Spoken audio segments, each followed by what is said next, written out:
Baik, perkenalkan kami dari kelompok 1 yang terdiri dari Sang Putu Mahendra Turna Dharma, NIM 003.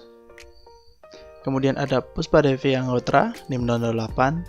Selanjutnya ada Putu Audi Cipta Pratiwi, NIM 013. Dan juga saya sendiri, Iwan Trisna Wahyudi, NIM 018. Di sini kami akan membahas salah satu topik dalam sistem digital, yaitu encoder dan juga decoder. Baik, yang pertama yaitu encoder. Apa itu encoder? Encoder adalah rangkaian kombinasional yang mana merupakan operasi kebalikan dari decoder. Encoder memiliki maksimum 2N jalur input, di mana N adalah jalur output. Karena mengkodekan informasi dari input 2N menjadi kode N bit, encoder akan menghasilkan kode biner yang setara dengan input yang mana adalah aktif tinggi. Oleh karena itu, encoder mengkodekan 2N jalur input dengan N bit. Selanjutnya itu decoder. Apa itu decoder? Decoder adalah sebuah alat yang dimanfaatkan untuk mengembalikan sebuah proses decoding sehingga membuat kita bisa menerima informasi yang asli. Decoder juga bisa didefinisikan sebagai serangkaian logika yang berguna untuk menerima masukan atau input biner dan kemudian mengaktifkan salah satu output dengan berdasarkan ukuran pada biner tersebut. Jenis dari decoder.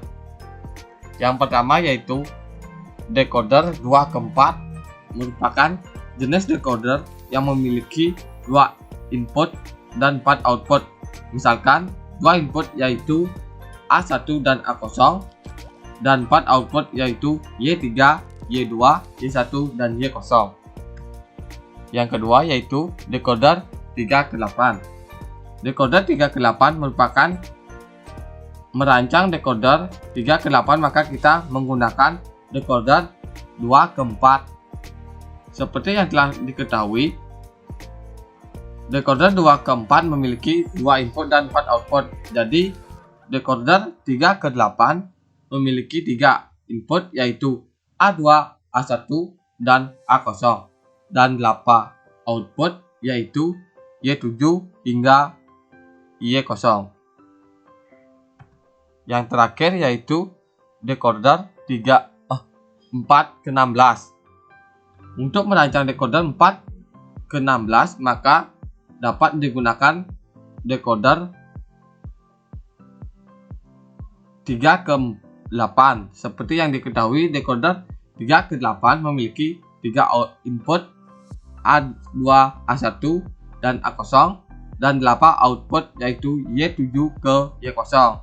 Sedangkan decoder 4/16 memiliki 4 input yaitu A3, A2, A1 dan A0 dan memiliki 16 output yaitu Y15 hingga Y0.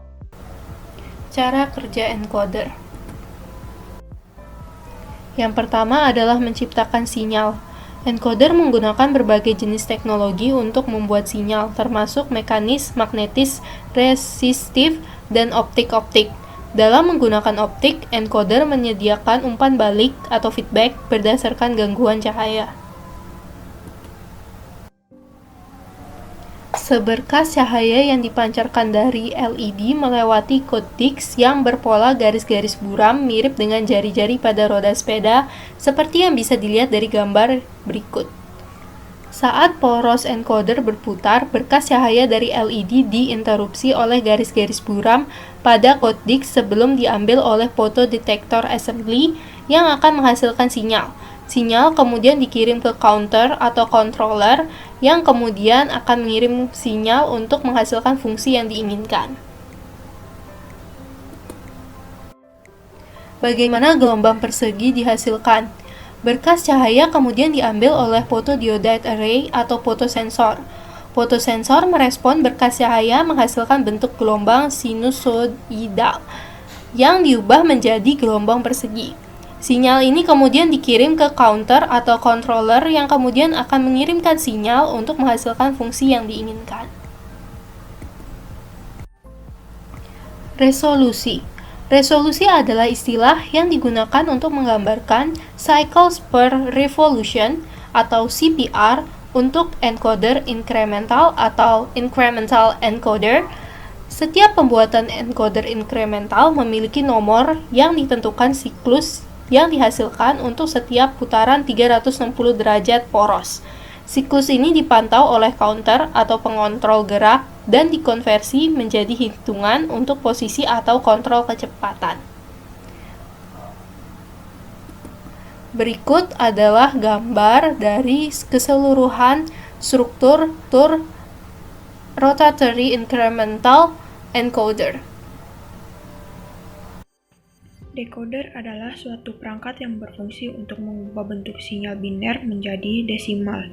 Nah, decoder ini memiliki cara kerja yang berbanding terbalik dengan encoder, yaitu jumlah masukan atau input lebih kecil dari jumlah keluaran atau output. Nah, decoder ini berarti menerjemahkan atau mengkodekan informasi kode dari suatu format ke format yang lain, sehingga decoder mengubah sinyal N input menjadi kode yang setara menggunakan output 2 pangkat N. Nah, contoh. Jika inputnya 2, maka outputnya 2 pangkat N, di mana pangkat tersebut adalah N dari input, maka outputnya berjumlah 4. Rangkaian logika pada decoder juga dapat dibentuk dengan gerbang AND atau OR. Dengan demikian, decoder umumnya menerjemahkan biner menjadi non-biner dengan menetapkan tepat salah satu dari N keluarannya ke logika 1. Jika decoder biner menerima N input, maka ia mengaktifkan satu dan hanya satu dari 2 pangkat N output berdasarkan input tersebut, dengan semua output lain dinonaktifkan. Nah, kita lihat pada tabel kebenaran, di sini ada 2 output, yaitu I0 dan I1. Jika I0 dan I1 bernilai 0, maka output yang aktif yaitu pada Y0 dan semua output yang lain dinonaktifkan. Begitu pula dengan seterusnya.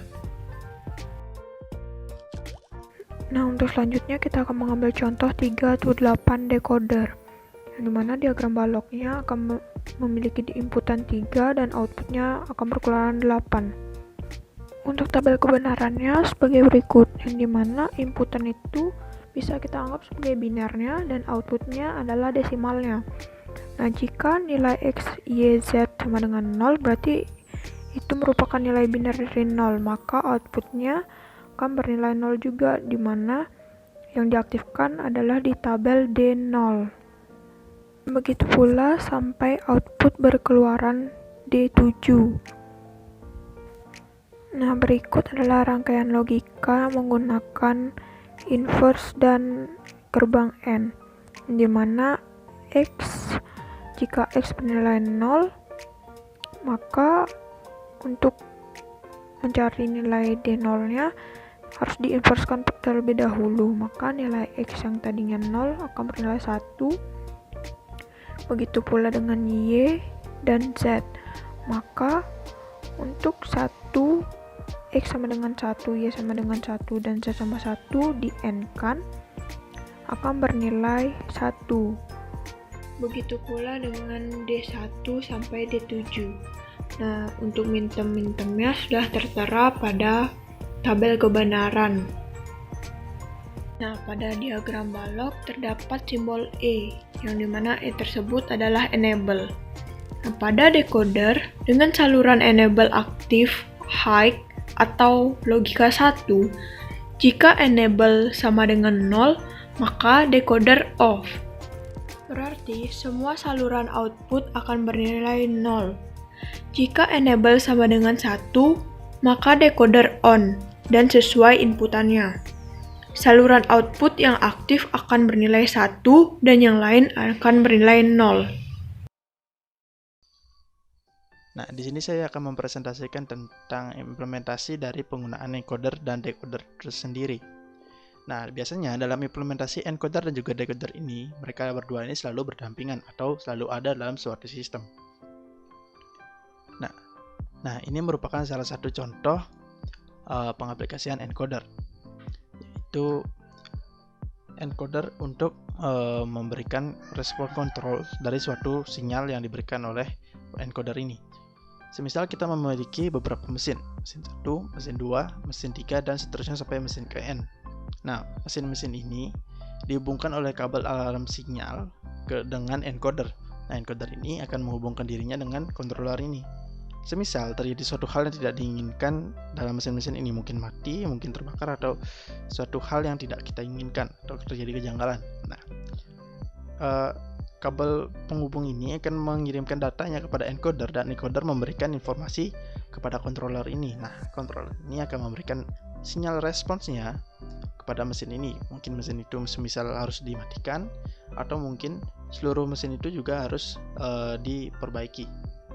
Atau mungkin juga controller ini akan memberikan alarm suara kepada manusia untuk memperbaiki mesin yang bermasalah. Nah, mesin yang bermasalah itu dapat diketahui dari encoder ini.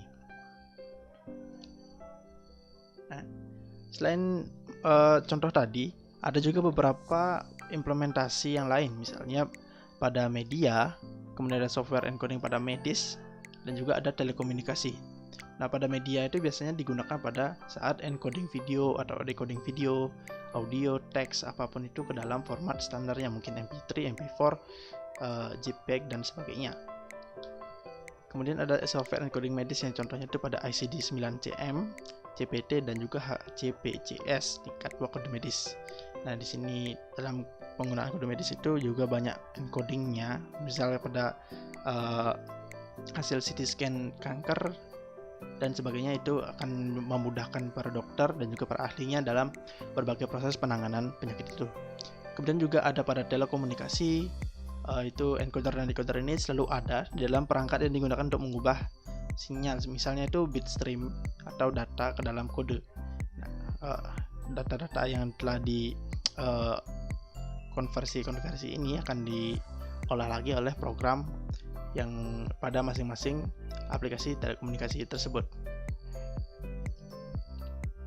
Mungkin hanya sekian yang dapat kami sampaikan tentang materi encoder dan decoder. Apabila ada kesalahan yang kami perbuat secara sengaja maupun tidak sengaja, kami mohon maaf dan terima kasih.